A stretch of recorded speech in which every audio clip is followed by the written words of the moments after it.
Namaste, Pranam, Gita Dhyan.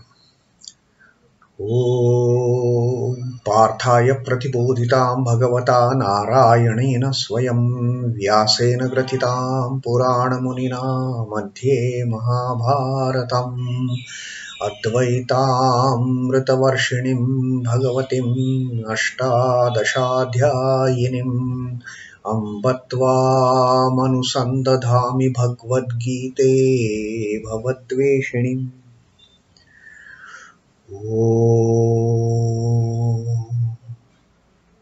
O Bhagavad Gita, with which Lord Narayana himself gave enlightenment to Arjuna, the ancient sage Vyasa included it in the Mahabharata. O Goddess, showerer of the nectar-like knowledge of non-dualism contained in your 18 chapters, O my affectionate mother, the destroyer of rebirth, I meditate upon thee. Krishna Vandana. Vasudeva Sutam Devam Kansachanura Mardanam Devaki Paramanandam Krishnam Vande Jagadguru. Son of Vasudeva, the slayer of Kansa and Chanur, extreme delight for Mother Devaki, O Lord Krishna, the supreme teacher of the universe, my salutations to you. Srimad Bhagavad Gita, the 11th Adhyay of Vishwarupa Darshan, and Arjuna has very poetically explained to us, after having seen, having realized that the entire army is entering the mouth of the Lord, that gigantic, that fiery mouth of the Lord. All the sons of Kaurava, all the grand kings on both the sides, the hordes of kings, and all those gigantic personalities, gigantic characters in the Mahabharata, Pitamaha Bhishma, the grand sire Pitamaha Bhishma, the grand guru Dronacharya, Acharya Dronacharya, and that mightiest of the warriors. Only one warrior in this world could ever come up to the fighting spirits of Arjuna, and that was Sutaputra Karna, his own eldest brother for that matter. So Arjuna is saying, and not only these people from the Kaurava camp, even from Pandava camp, Arjuna is seeing all those grand warriors, the chief warriors from Pandava camp entering the mouth of the Lord, getting crushed. Some are getting stuck in the dental cavities of the Lord. Some are getting stuck in all those gaps between the teeth of the Lord.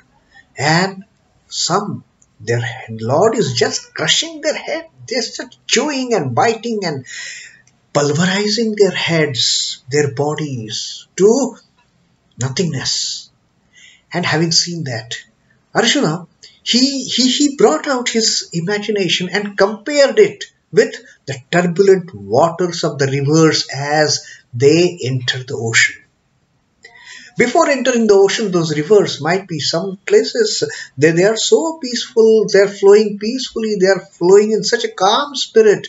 We can never imagine the horrible depth that lies underneath those rivers. Peacefully they are flowing. And as they start approaching the ocean, suddenly the waters become turbulent. Suddenly they are rushing to enter the ocean. All along when they were flowing on their own, they were very quiet, very peaceful, very calm. But the moment time came for them to enter the ocean, they became extremely restless. They became extremely anxious. They became extremely turbulent. All those rivers, those waters of the rivers, and those turbulent waters then heading towards the ocean and merging into that deep vastness. They didn't think we are getting crushed. They didn't think we are getting destroyed. They just those turbulent waters, their only intention is to merge with that vast ocean and be one of the part of that vastness. Merge into that vastness. And in the same way, Arjuna is seeing all these people, nobody is pushing them, nobody is forcing them to enter. most willingly and most hurriedly. They don't have patience to wait. They are so hurriedly entering the mouth of the great Lord to be chewed. It is not that Lord is going to, pacify them, pat them and shower all His love and grace and blessings on them. No, Lord is going to crush them between His teeth, between His gigantic teeth, between all those danshtra karalani. He is going to just bite them to dust. He is going to churna them, make a churna out of them. And just like that, Arjuna, the moment he saw, he compared it with yathā nadīnāṁ bhahavambuvegaḥ, those turbulent, forceful waters just prior to entering the ocean. Samudramevābhimukhādravanti. Before reaching the ocean, suddenly these rivers become turbulent. Suddenly they start jumping up and down and they are so anxious, they are impatient, those turbulent waters. They want to just merge into the river. And exactly same way Arjuna has seen all these great people, all these evil people also. They are all rushing into the mouth of the Lord. Tathaiva naralokavira viśhanti vaktrāṇi jvalanti. Tatha Tavami Naralokavira, all those grand people among the human race, the best among the human race. Naralokavira. Naralokavira is heroes of the world of men. Each and every one is a hero in their own sense, in their own capacity. Pitamaha Bhishma, Acharya Drona, Karna himself, although he is a sworn enemy of Arjuna, but still Arjuna has a regard for his bravery. Arjuna has regard for his the fighting skills. So Arjuna terms that dreaded enemy of his also as a Naralokavira. So Arjuna says all these Naralokavira, all these heroes among the whole world of men, these best among the entire human race, all these people like the turbulent waters of the river entering that ocean. After that long journey from the origin of that river till the merging into the ocean, now they have suddenly become turbulent and impatiently they want to enter the ocean. And just like that, all these Naralokavirani, viśhanti vaktrāṇi jvalanti. Although your mouth is vijvalanti, it is so fiery. It is so horrible to look at. It is so terrible to even imagine entering that mouth to get crushed. They are entering so happily. They are entering the mouth so willingly. They are viśhanti vaktrāṇi abhivijvalanti. They are not frightened. They are not worried about all those phlegms emitting from the mouth. They are not worried about all those, the boulder-like teeth, the danshtra karalani, all those tusks, the pointed, fierce tusks. They are not worried about any of these things. No fire emitting from mouth, no crushing teeth is going to dampen their spirits. They most willingly they are entering. Now, having imagined that scene with the river entering the turbulent waters of the river entering the ocean, Arjuna has his poetic imagination further goes on, and Arjuna thinks, yathā pradīptaṁ jvalanaṁ pataṅgāviśhanti nāśhāya samṛiddha-vegāḥ tathaiva nāśhāya viśhanti lokāstavāpi vaktrāṇi samṛiddha-vegāḥ. Samṛiddha-vegāḥ, like the turbulent waters in hurried speed, in most impatiently speeding. These people are rushing like yathā pradīptaṁ jvalanaṁ pataṅgā. Pataṅgā is that moth. The moth, whenever we lit a lamp, all those small tiny moths, they are so much attracted by that flame of the lamp. They just hurry towards that flame. They are not bothered that they are going to be burnt with that flame. They are not bothered about that. Their attraction for that flame is so natural. They just want to rush. They are not worried about their destruction. They are not worried about their end. Yathā pradīptaṁ jvalanaṁ pataṅgāviśhanti nāśhāya samṛiddha-vegāḥ. Hurriedly they rush toward that flame, knowing, not bothering about their nāśhāya, not bothering about their destruction. They know, maybe they might be aware that they are going to be destroyed, but then willingly they rush toward that flame and get burnt, get destroyed.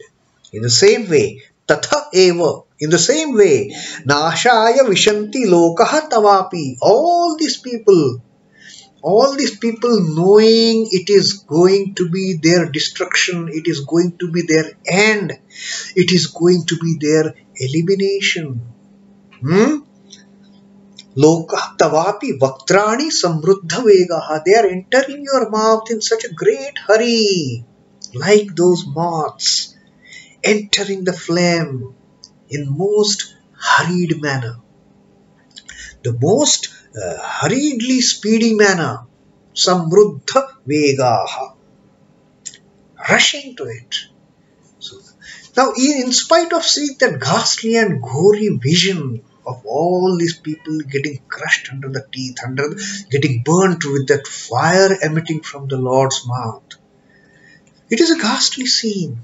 But the poetic imagination of Arjuna, just to make us understand what he has seen, he compares that entry of all these people in the mouth of the Lord with the turbulent waters of the river entering the peaceful and calm ocean.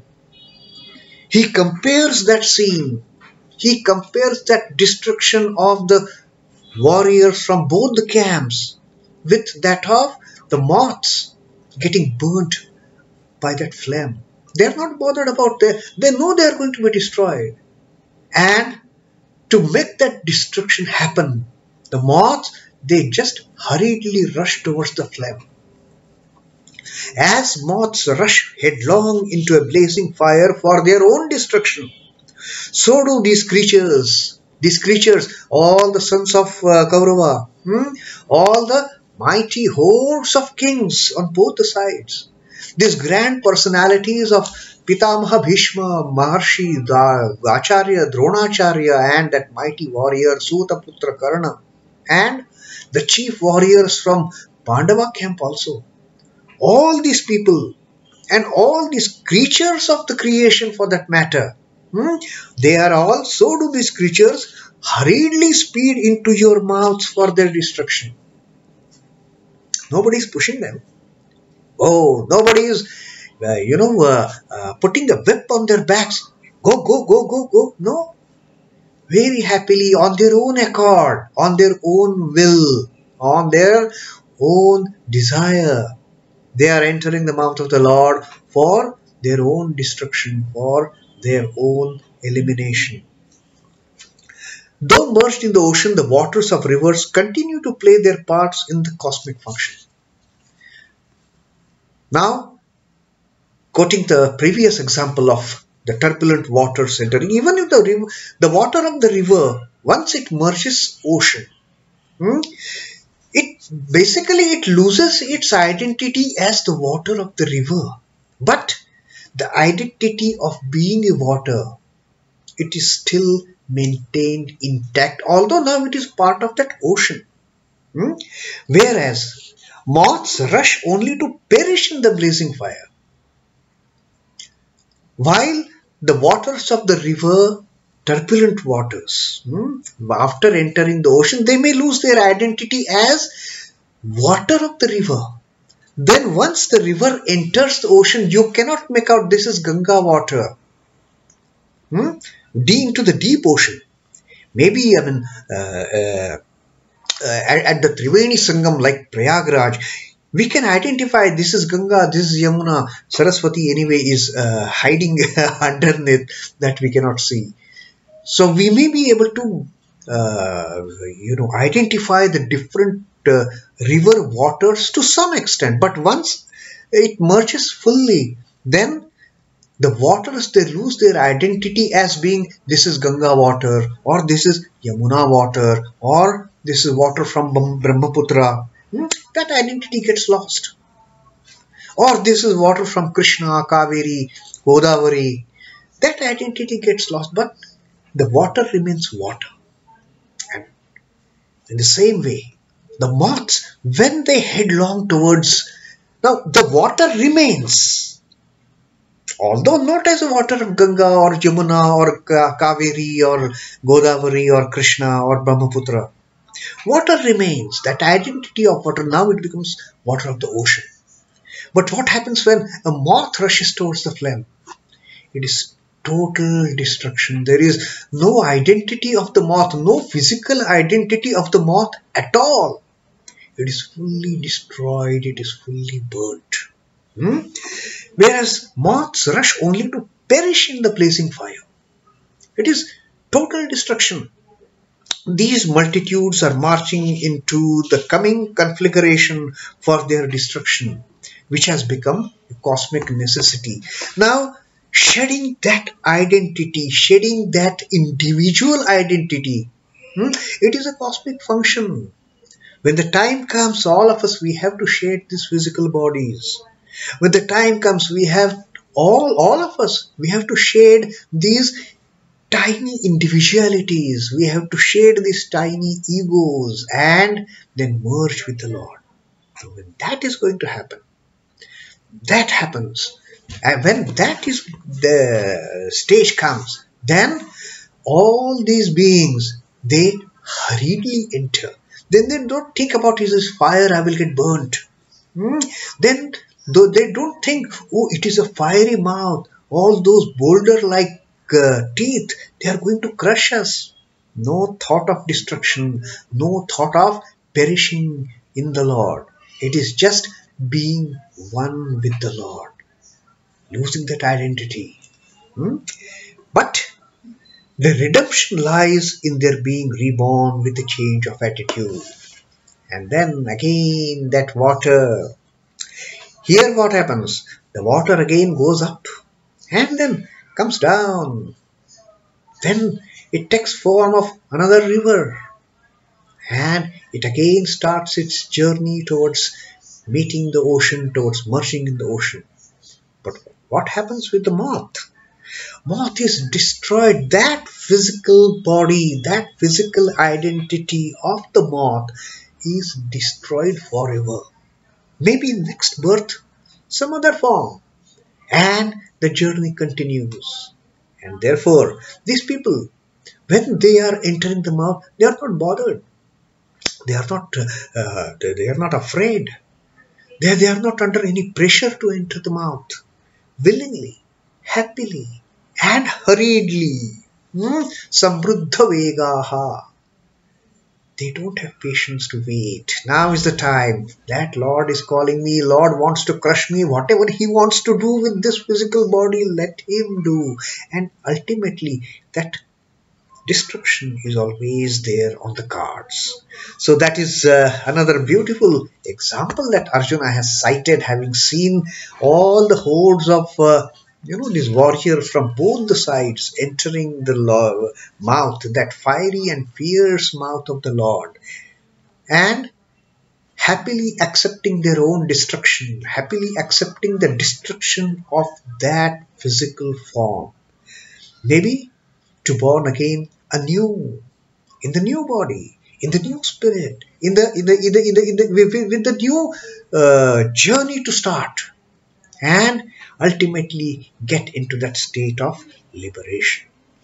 So that was the 29th shlok. We read about Arjuna's imagination of seeing the Kauravas and his own army chiefs, chief warriors, entering into the mouth of the Lord in this Vishwarupa Darshana Yoga, the 11th Adhyay of Srimad Bhagavad Gita.